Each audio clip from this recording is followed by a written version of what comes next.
我国宣布的这5家银行是破产倒闭了，出现4种情况啊，储户的钱呢那是取不出来了。大家好，我是嘉哥。我们都知道啊，去年5月份的时候发生了一件事，就是美国的一个硅谷银行是破产倒闭了，很多人是排队期权，结果呢，银行回应说呢，要等到呢这个破产清算之后呢，再把这个本金是还给储户。程序上呢确实是没有毛病的啊，但是谁知道清算过后呢还能够剩多少资金呢？是否足够赔偿这个储户呢？所以说呢，这个银行呢破产倒闭之后呢，对于储户来说风险还是很大的。而我国呢也有5家银行相继的倒闭，分别呢是海南的发展银行和河北肃宁县上村的一个信用社，以及汕头银行、辽宁的太子河村镇银行以及包山银行啊。这些银行的一个特点呢都是这种小型的银行。小型的银行呢跟这个企业其实是一样的，经营不善呢就会破产倒闭。国家呢也是允许小银行申请破产的。如果说呢银行有那种存款保险条例的一个保护，只要储户的一个存款呢不要超过这个50万，那么呢就能够拿回本金啊。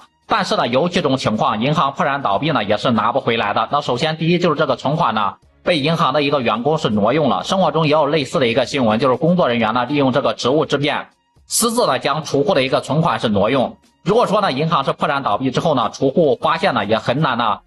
储户发现之后呢也是很难追回来的，能做的就是起诉这个工作人员，对方如果说是拿不出来，储户呢只能够自认倒霉。第二就是超过50万存款的一个储户啊，前面说了有存款保险条例的银行呢赔付金额是在50万以内，超过的话呢要等到这个银行是破产清算之后呢，资金不足以赔偿储户的，那只能够是少赔或者是不赔了啊。第三就是储户在这个银行里面购买了其他的一个理财产品，保险条例保护的只是这个存款，但是如果说你买了银行的一个理财产品，比如说这种保险、证券、股票还有基金等等啊，这些呢都是不在赔偿范围之内的。第四就是没有存款保险条例保护的一个银行，我国的银行众多啊，不是每个银行呢都有这个存款保险条例保护的，个别银行呢是没有参加这个存款保险条例的。这样的话呢，如果说银行是破产倒闭了，不管你是存了多少钱都很难再拿回来了。所以说存款的第一要素就是要看这个银行到底有没有这个存款保险的一个标识啊。如果说没有啊，即便呢给再高的一个利率也是要慎重了。不知道对此各位朋友你们是怎么看的，也欢迎在评论区里面留言。